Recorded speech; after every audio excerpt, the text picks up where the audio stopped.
ಆತ್ಮೀಯರೇ ನಮಸ್ಕಾರ. ಮಿರ್ಲೆ ನಮ್ಮೂರು ಚಾನಲ್ಗೆ ಸ್ವಾಗತ. ನಾನು ಮಂಜುನಾಥ್ ಮಿರ್ಲೆ. ಆತ್ಮೀಯರೇ, ಪ್ರತಿಷ್ಠಿತ ವಿದ್ಯಾಕ್ಷೇತ್ರಗಳಲ್ಲಿ ಒಂದಾದ ಮೈಸೂರು ಜಿಲ್ಲೆ ಸಾಲಿಗ್ರಾಮ ತಾಲೂಕಿನ ಮಿರ್ಲೆ ಗ್ರಾಮದ ಮಿಥಿಲಾ ವಿದ್ಯಾಸಂಸ್ಥೆಯು ಕೂಡ ಒಂದು. ಈ ಮಿಥಿಲಾ ವಿದ್ಯಾಸಂಸ್ಥೆಯಲ್ಲಿ ವಿದ್ಯಾಭ್ಯಾಸ ಮಾಡಿದ ಮಹಾನ್ ಸಾಧಕರಿದ್ದಾರೆ. ಹಲವಾರು ಜನ ಸಾಫ್ಟ್ವೇರ್ ಉದ್ಯೋಗಿಗಳಾಗಿದ್ದಾರೆ, ವಲಯ ಅರಣ್ಯಾಧಿಕಾರಿಗಳಾಗಿದ್ದಾರೆ, ತುಂಬ ಸಾಧಕರು ಮಹನೀಯರಾಗಿದ್ದಾರೆ.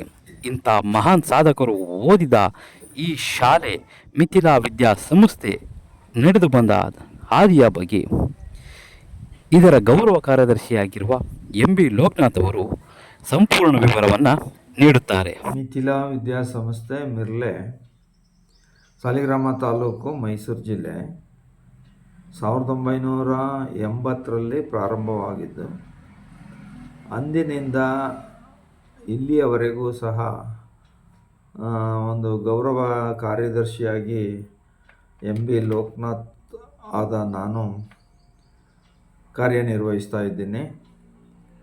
ಮತ್ತು ನಮ್ಮ ಸಂಸ್ಥೆಯ ಅಧ್ಯಕ್ಷರು ಶ್ರೀ MK ಜಯರಾಮ್ರವರು ಮತ್ತು ಉಪಾಧ್ಯಕ್ಷರು MV ವೆಂಕಟೇಶ್ರವರು ಹಾಗೂ ಎಲ್ಲ ಆಡಳಿತ ಮಂಡಳಿ ಸದಸ್ಯರೊಂದಿಗೆ ಜೊತೆಗೂಡಿ ನಾವು 1980ರಿಂದಲೂ ಈ ಸಂಸ್ಥೆಯನ್ನು ಬೆಳೆಸ್ಕೊಂಡು ಬರ್ತಾಯಿದ್ದೀವಿ.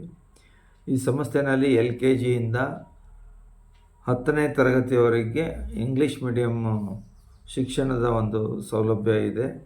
ಹಾಗೆಯೇ 1ನೇ ತರಗತಿಯಿಂದ 10ನೇ ತರಗತಿಯವರೆಗೆ ಕನ್ನಡ ಮಾಧ್ಯಮ ಶಿಕ್ಷಣದ ಒಂದು ಸೌಲಭ್ಯನೂ ಸಹ ಇದೆ. ಆಂಗ್ಲ ಮಾಧ್ಯಮ ಒಂದು ಪ್ರೌಢಶಾಲೆಯಲ್ಲಿ ಅದೊಂದು 15 ವರ್ಷ ಆಗಿದೆ ಪ್ರಾರಂಭ ಆಗಿ. 12 ವರ್ಷಗಳು ಸಹ ಸತತವಾಗಿ 100% ಫಲಿತಾಂಶವನ್ನು ಉತ್ತಮವಾದಂಥ ಗುಣಮಟ್ಟದ್ದು, ಈಗ ಉದಾಹರಣೆಗೆ ಒಂದು ಹಳೆ ಮಿರ್ಲೆ ಲಿಖಿತ ಅಂತ ಒಂದು ವಿದ್ಯಾರ್ಥಿ 96%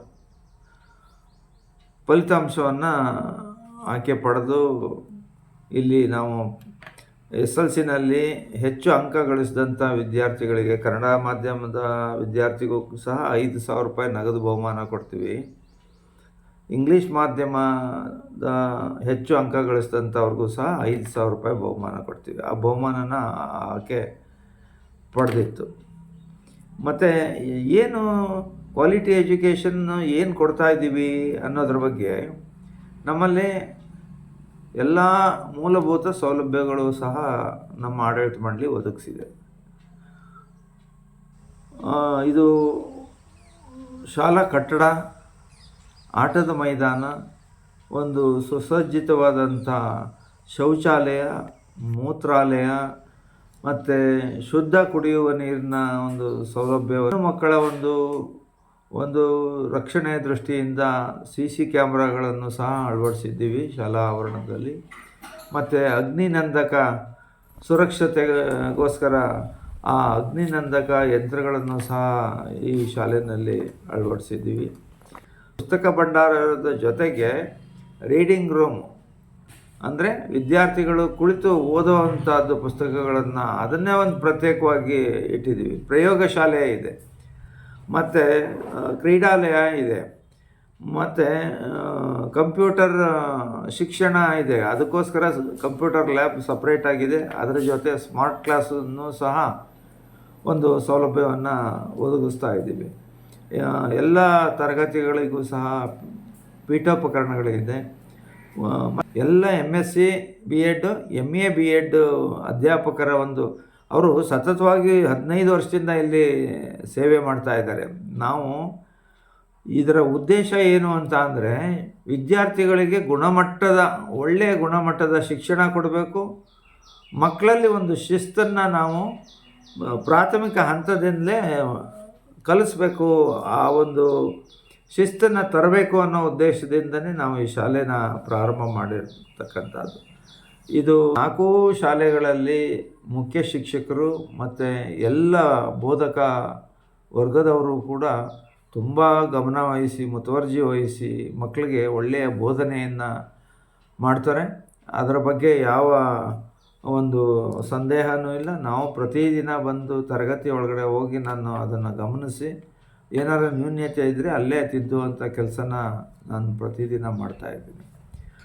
ಮತ್ತು ಕ್ರೀಡಾ ವಿಭಾಗದಲ್ಲೂ ಅಷ್ಟೇ ನಮ್ಮಲ್ಲಿ ಇಬ್ಬರು ದೈಹಿಕ ಶಿಕ್ಷಕರಿದ್ದಾರೆ. ಅದರಲ್ಲಿ ಒಬ್ಬ ದೈಹಿಕ ಶಿಕ್ಷಕರು ಇಲ್ಲಿ ಪ್ರತಿದಿನ ಬೆಳಗ್ಗೆ 9ರಿಂದ 10 ಗಂಟೆ ಗಂಟ ಯೋಗಾಭ್ಯಾಸವನ್ನು ನಮ್ಮಲ್ಲಿ ಕಲಿಸ್ತಾ ಇದ್ದಾರೆ. ನಮ್ಮಲ್ಲಿ ಒಬ್ಬರು ದೈಹಿಕ ಶಿಕ್ಷಕರು ಈ ಯೋಗ ತರಬೇತಿಯನ್ನು ಪಡೆದು ತಾಲೂಕು ಮಟ್ಟ, ಜಿಲ್ಲಾ ಮಟ್ಟ, ರಾಜ್ಯ ಮಟ್ಟ ಮತ್ತು ಅಂತಾರಾಷ್ಟ್ರೀಯ ಮಟ್ಟದಲ್ಲಿ, ಅಂದರೆ ಮಲೇಷ್ಯಾದಲ್ಲಿ ಹೋಗಿ ಯೋಗ ಸ್ಪರ್ಧೆಯನ್ನು ಭಾಗವಹಿಸಿ ಆ ಯೋಗ ಸ್ಪರ್ಧೆಯಲ್ಲಿ ಗೋಲ್ಡ್ ಮೆಡಲನ್ನು ತಗೊಂಬಂದಿದ್ದಾರೆ. ಆ ಗೋಲ್ಡ್ ಮೆಡಲಿಸ್ಟು ನಮಗೆ ಪ್ರತಿದಿನ ನಮ್ಮ ಮಕ್ಕಳಿಗೆ ಯಾರಿಗೆ those who are interested to yoga classes ಅಂತ ಅವ್ರಿಗೆ ನಾವು ಪ್ರತಿದಿನ ಬೆಳಗ್ಗೆ ಅದಕ್ಕೇನು ಎಕ್ಸ್ಟ್ರಾ ಫೀಸ್ ಇಲ್ಲ, ಯಾವುದೂ ಇಲ್ಲ, ಉಚಿತವಾಗಿ ಆ ಯೋಗ ಅಭ್ಯಾಸವನ್ನು ನಮ್ಮಲ್ಲಿ ಆ ರಾಣಿ ಅಂತಕ್ಕಂಥ ದೈಹಿಕ ಶಿಕ್ಷಕರು ಆ ಯೋಗದಲ್ಲಿ ಹೆಚ್ಚಿನ ಪರಿಣಿತರಾಗಿದ್ದಾರೆ. ಅವರು ಅಂತಾರಾಷ್ಟ್ರೀಯ ಮಟ್ಟದಲ್ಲಿ ಗೋಲ್ಡ್ ಮೆಡಲನ್ನು ಪಡ್ಕೊಂಬಂದು ನಮ್ಮ ಶಾಲೆಗೆ ಒಳ್ಳೆಯ ಹೆಸರನ್ನು, ಕೀರ್ತಿಯನ್ನು ತಂದಿದ್ದಾರೆ. ಅವರ ಪಾತ್ರವೂ ಸಹ ಇಲ್ಲಿ ಮುಖ್ಯ ಆಗಿದೆ. ಎಲ್ಲ ಶಿಕ್ಷಕರು, ಮೇಜರು ಎಲ್ಲರೂ ಇಂಡಿವಿಜುವಲ್ ಕೇರ್ನ ವಿದ್ಯಾರ್ಥಿಗಳಿಗೆ ವೈಯಕ್ತಿಕವಾಗಿ ಆ ಮಗು ಏನು ಕಲ್ತಿದೆ, ಏನು ಕಲ್ತಿಲ್ಲ, ಅವನು ಏನು ಬರೆದಿಲ್ಲ, ತರಗತಿಗೆ ಬರ್ತಾನ ಸರಿಗೆ ಇಲ್ವಾ, ಪೇರೆಂಟ್ಸ್ ಕಮ್ಯುನಿಕೇಷನನ್ನು ಚೆನ್ನಾಗಿ ಶಿಕ್ಷಕರು ಇಟ್ಕೊಂಡಿದ್ದಾರೆ. ಆ ಮಗುವಿನ ಸರ್ವತೋಮುಖ ಅಭಿವೃದ್ಧಿಗೆ ಸತತ ಪ್ರಯತ್ನವನ್ನು ನಮ್ಮ ಎಲ್ಲ ಶಿಕ್ಷಕರಿಂದ ಮಾಡ್ತಾ ಇದೆ. ನಮ್ಮಲ್ಲಿ SSLCನಲ್ಲೇ ಸೆಮಿನಾರನ್ನು ಪ್ರತಿ 15 ದಿನಕ್ಕೆ ಒಂದಾವರ್ತಿ ಆ SLC ಮಕ್ಕಳಿಗೆ ವಿಚಾರಗೋಷ್ಠಿಯನ್ನು, ಸೆಮಿನಾರನ್ನು ನಾವು ಟಾಪಿಕ್ ಕೊಟ್ಟು ಅವ್ರಿಗೊಂದು ಧೈರ್ಯ ಸ್ಥೈರ್ಯ ಬರಲಿ ಅನ್ನೋ ಉದ್ದೇಶದಿಂದ ನಾವು ಮಾಡಿಸ್ತಾ ಇದ್ದೀವಿ. ಈ ರೀತಿ ವಿಶೇಷವಾದಂಥ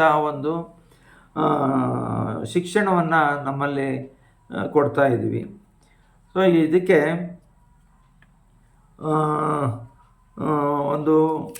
ಬೋಧಕ ವರ್ಗದವರ ಸಹಕಾರ, ಆಡಳಿತ ಮಂಡಳಿಯವರ ಸಹಕಾರ ಮತ್ತು ಗ್ರಾಮದ ಸಾರ್ವಜನಿಕರು, ಪೋಷಕರು, ಎಲ್ಲದಕ್ಕಿಂತ ಮುಖ್ಯವಾಗಿ ಪೋಷಕರು ಸಹ ಇಲ್ಲಿಯ ವಿದ್ಯಾಭ್ಯಾಸದ ಗುಣಮಟ್ಟವನ್ನು ತಿಳ್ಕೊಂಡು ಅವರು ಸಹ ಒಳ್ಳೆಯ ಸಹಕಾರವನ್ನು ಕೊಡ್ತಾ ಇದ್ದಾರೆ. ನಮಗೆ ಈ ಬಾಲೂರು ಮಂಚನಹಳ್ಳಿ ಅಂತ ಇದೆ. ಬಾಲೂರು ಹೊಸಕೊಪ್ಪಲಿಂದ ಹಿಡಿದು ಆ ಕಡೆ ಎಲೆಮುದ್ನಹಳ್ಳಿ, ಮೇಲೂರು, ಕೆಂಚನಹಳ್ಳಿ, ಬಾಚಹಳ್ಳಿ, ಅಲ್ಲಿಂದನೂ ಸಹ ನಮ್ಮ ಶಾಲಾ ವಾಹನ ಇರೋದರಿಂದ ಅಲ್ಲಿಂದನೂ ಸಹ ವಿದ್ಯಾರ್ಥಿಗಳು ಬರ್ತಾ ಇದ್ದಾರೆ. ಮತ್ತು ಅಲ್ಲಿ ಪೋಷಕ ವರ್ಗದವರು ಸಹ ಇಲ್ಲಿಯ ಶಿಕ್ಷಣದ ಬಗ್ಗೆ ಒಳ್ಳೆಯ ಮೆಚ್ಚುಗೆಯನ್ನು ವ್ಯಕ್ತಪಡಿಸಿದ್ದಾರೆ. ಈ ಸ್ಟ್ರಕ್ಚರ್ ಏನಿದೆ ಇಲಾಖೆಯಿಂದ ಅನುಮೋದನೆ ಆಗಿದ್ದು, ಅದರಲ್ಲಿ 50-60% ಮಾತ್ರ ನಾವಿಲ್ಲಿ ಸಂಗ್ರಹ ಮಾಡ್ತಾ ಇರ್ತಕ್ಕಂಥದ್ದು. ನಮ್ಮದು ಪ್ರಮುಖ ಉದ್ದೇಶ ಒಳ್ಳೆಯ ಫಲಿತಾಂಶ ಬರಬೇಕು, ಒಳ್ಳೆಯ ಗುಣಮಟ್ಟದ ಶಿಕ್ಷಣವನ್ನು ನಾವು ನೀಡಬೇಕು, ಮಕ್ಕಳಲ್ಲಿ ಶಿಸ್ತನ್ನು ತರಬೇಕು ಅನ್ನೋದೇ ನಮ್ಮ ಪ್ರಮುಖ ಉದ್ದೇಶ. ಹಾಗಿರೋದಕ್ಕೆ ಆಂಗ್ಲ ಮಾಧ್ಯಮ ಶಾಲೆಗಳಲ್ಲಿ ಸ್ಪೋಕನ್ ಇಂಗ್ಲೀಷ್ ಅಂತ ಹೇಳಿ, ಸೊ ಇಂಗ್ಲೀಷ್ ಸಬ್ಜೆಕ್ಟ್ ಪಾಠ ಮಾಡೋರೇ ಒಂದು ಟೀಚರು, ಸ್ಪೋಕನ್ ಇಂಗ್ಲೀಷ್ಗೆ ಬೇರೆ ಪ್ರತ್ಯೇಕವಾದಂಥ ಟೀಚರು, ಇಂಗ್ಲೀಷ್ MA ಮಾಡಿರ್ತಕ್ಕಂಥವರು ಸ್ಪೋಕನ್ ಇಂಗ್ಲೀಷ್ ಸಹ ಮಾಡ್ತಕ್ಕಂಥದ್ದು. ಇದೆಲ್ಲದಕ್ಕೂ ಸಹ ನಾವು ಯಾವುದೇ ಈ ಶಾಲೆ ಪ್ರಾರಂಭ ಆಗೋದಕ್ಕೆ ನಮ್ಮಲ್ಲಿ ಶಂಕರಾನಂದ ರೈಸ್ ಮಿಲ್ ಮಾಲೀಕರಾದಂಥ ದಿವಂಗತ MD ಸಣ್ಣಪ್ಪಾಜಿಗೌಡರು ಈ ಸಂಸ್ಥೆಯನ್ನು ಪ್ರಾರಂಭ ಮಾಡೋದಕ್ಕೆ ಎಲ್ಲ ರೀತಿಯ ಬೆಂಬಲನ ಅವರೇ ಹಣ ಕೊಟ್ಟು ಸ್ಟೆಬಿಲಿಟಿ ಫಂಡನ್ನು ಪ್ರೌಢಶಾಲೆ ಪ್ರಾರಂಭ ಆಗಬೇಕಾದ್ರೆ 50,000 ರೂಪಾಯಿ ಕಟ್ಟಬೇಕು. ಮತ್ತು ಕಟ್ಟಡವನ್ನು ಸಹ ಪ್ರಾರಂಭದಲ್ಲಿ ಅವರೇ 2 ಲಕ್ಷ ರೂಪಾಯಿ ಖರ್ಚು ಮಾಡಿ ಕಟ್ಟಡವನ್ನು ಕಟ್ಟಿಸ್ಕೊಟ್ಟು ಇವತ್ತೊಂದು ದಿನ ಆ MD ಸಣ್ಣಪ್ಪಾಜಿಗೌಡರು ಮತ್ತು ಅವ್ರ ಮಕ್ಕಳಾದಂಥ MS ಸೂರ್ಯನಾರಾಯಣ್ ಇಬ್ಬರು ದಿವಂಗತರಾಗಿದ್ದಾರೆ. ಆದರೂ ಸಹ ಅವ್ರ ಸೇವೆಯನ್ನು ನಾವು ಸದಾ ಸ್ಮರಿಸ್ತೀವಿ. ಯಾಕೆ ಅಂದರೆ ಇಲ್ಲಿ ಕನ್ನಡ ಮಾಧ್ಯಮ ಪ್ರೌಢಶಾಲೆಯನ್ನು ಅಂದಿನ ಕಾಲದಲ್ಲಿ ಕೊಡಿಸಿದಂಥವ್ರು ಅಂದರೆ ದಿವಂಗತ MS ಸೂರ್ಯನಾರಾಯಣರವರು ನಂಜನಗೂಡು ತಾಲ್ಲೂಕಿನ ವೆಂಕಟರಮಣ ಅಂತ ಹೇಳಿ ಮಂತ್ರಿ ಆಗಿದ್ದಂಥವ್ರು. ಅವ್ರ ಮೂಲಕ ನಮಗೆ ಪ್ರೌಢಶಾಲೆ ಕೊಡಿಸಿದಂಥವ್ರು. ಇಂಗ್ಲೀಷ್ ಮೀಡಿಯಮ್ ನಾವು ಇತ್ತೀಚೆಗೆ ನಮ್ಮ ಸಂಸ್ಥೆ ಅಧ್ಯಕ್ಷರಾದಂಥ ಜಯರಾಮ್ರವರು ನಾವೆಲ್ಲರೂ ಸೇರಿ ಪ್ರಯತ್ನದಿಂದ ಮಾಡಿದ. ಹೀಗೆ ನಾವು ಇಲ್ಲಿ ಯಾವ ಉದ್ದೇಶನೂ ಇಲ್ಲ, ಒಳ್ಳೆಯ ಶಿಕ್ಷಣವನ್ನು, ಒಳ್ಳೆಯ ಒಂದು ಫಲಿತಾಂಶವನ್ನು, ಒಳ್ಳೆಯ ಗುಣಮಟ್ಟದ ಒಂದು ಅಭ್ಯಾಸವನ್ನು ಮಕ್ಕಳಲ್ಲಿ ಮಾಡಿಸಿ ಆ ಮಕ್ಕಳು ನಮ್ಮಲ್ಲಿ ನೋಡಿ IPS ನೋಡಿ, ನಮ್ಮಲ್ಲಿ ಓದಂಥ ಮಕ್ಕಳು IPS ಆಫೀಸರ್ ಆಗಿದ್ದಾರೆ. ಈಗ ಶ್ರೀಮತಿ JK ರಶ್ಮಿ ಅಂತ ಹೇಳಿ, ಅವರು LKG ಇಂದ 10ನೇ ತರಗತಿವರೆಗೆ ಇದೇ ಸಂಸ್ಥೆನಲ್ಲಿ ಓದಂಥವ್ರು ಇವತ್ತು IPS ಮಾಡಿ ಒಂದು ಜಿಲ್ಲಾ ಮಟ್ಟದ SP ಆಗಿದ್ದಾರೆ, ಸೂಪರಿಂಟೆಂಡೆಂಟ್ ಆಫ್ ಪೊಲೀಸ್. ಈಗ ಇಂಟೆಲಿಜೆನ್ಸಿನಲ್ಲಿ ಬ್ಯಾಂಗ್ಳೂರಿನಲ್ಲಿ ವರ್ಕ್ ಮಾಡ್ತಾ ಇದ್ದಾರೆ. 3 ಜನ ವಿದ್ಯಾರ್ಥಿಗಳು RFO ಆಗಿದ್ದಾರೆ, ಅಂದರೆ ವಲಯ ಅರಣ್ಯ ಅಧಿಕಾರಿಗಳು. ಪ್ರಿಯಾಪಟ್ಟಣದಲ್ಲಿರ್ತಕ್ಕಂಥವ್ರು ಇಲ್ಲಿ ಸ್ಟೂಡೆಂಟು ರತನ್ ಅಂತ ಹೇಳಿ, KR ನಗರದಲ್ಲಿ ರಶ್ಮಿ ಅಂತ ಹೇಳಿ ಇಲ್ಲಿ 1ರಿಂದ 10ರವರೆಗೆ ಇಲ್ಲಿ ಸ್ಟೂಡೆಂಟು. ಮತ್ತು ಶ್ರೀರಂಗಪಟ್ಟಣದಲ್ಲಿ ಅನಿತಾ ಅಂತ ಹೇಳಿ ಅವರು ಸಹ RFO ಇಲ್ಲಿ ಓದಂಥವರು.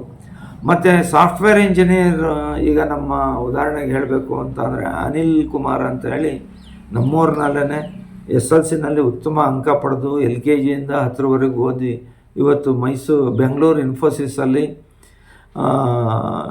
ಸಾಫ್ಟ್ವೇರ್ ಇಂಜಿನಿಯರ್ ಆಗಿ ಕೆಲಸ ಮಾಡ್ತಾ ಇರ್ತಕ್ಕಂಥವ್ರು 100 ಜನ ಇದ್ದಾರೆ. ಮತ್ತು ಪೊಲೀಸ್ ಇಲಾಖೆಯಲ್ಲಿ ಕೆಲಸ ಮಾಡ್ತಾ ಇಲ್ಲಿದ್ದೇ ಕೊಡಿಯಾಲದವರು ಸರ್ಕಲ್ ಇನ್ಸ್ಪೆಕ್ಟ್ರು, ಹೀಗೆ ಹಲವಾರು. ಮತ್ತು ಪ್ರೊಫೆಸರ್ ಆಗಿರ್ತಕ್ಕಂಥವ್ರು, ಅಸಿಸ್ಟೆಂಟ್ ಪ್ರೊಫೆಸರ್ ಆಗಿರ್ತಕ್ಕಂಥವ್ರು. ಈಗ ನೋಡಿ PhD ಮಾಡಿದ್ದಾರೆ ಕನ್ನಡದಲ್ಲಿ. ನಮ್ಮಲ್ಲಿ ಮಿರ್ಲೆ ರಾಜಗೋಪಾಲ್ ಮಾಸ್ಟ್ರು ಅಂತ ಅವ್ರ ಮಗಳ ಹೆಸರು ನಾನು ಮರೆತೆ. ಅವಳು ಅಸಿಸ್ಟೆಂಟ್ ಪ್ರೊಫೆಸರ್ ಆಗಿ ಡಿಗ್ರಿ ಕಾಲೇಜಲ್ಲಿ ವರ್ಕ್ ಮಾಡ್ತಾ ಇದ್ದಾರೆ. PhD ಮಾಡಿದ್ದಾರೆ, PhD ಮಾಡಿದವರು ಇದ್ದಾರೆ. ಈ ರೀತಿ ಎಲ್ಲ ಉನ್ನತ ವ್ಯಾಸಂಗವನ್ನು ಮಾಡಿ ಒಂದು ಉನ್ನತ ಮಟ್ಟದ ಹುದ್ದೆಯನ್ನು ಅಲಂಕರಿಸಿ ನಮ್ಮ ಸಂಸ್ಥೆಗೆ ಅವರು ಮತ್ತು ನಮ್ಮ ಗ್ರಾಮಕ್ಕೆ ಒಳ್ಳೆಯ ಹೆಸರನ್ನು ತಂದು ಕೊಟ್ಟಿದ್ದಾರೆ. ಹೀಗೆ ಈ ಒಂದು ಮಿಥಿಲಾ ವಿದ್ಯಾಸಂಸ್ಥೆ ಬೆಳೆದು ಬಂದಂಥ ಒಂದು ದಾರಿ. ಇದಕ್ಕೆ ಎಲ್ಲರ ಪ್ರೋತ್ಸಾಹಕ್ಕೆ ನಾನು ಧನ್ಯವಾದಗಳನ್ನು ಸಲ್ಲಿಸಿ ನನ್ನ ಮಾತುಗಳನ್ನು ಮುಕ್ತಾಯಗೊಳಿಸ್ತೇನೆ.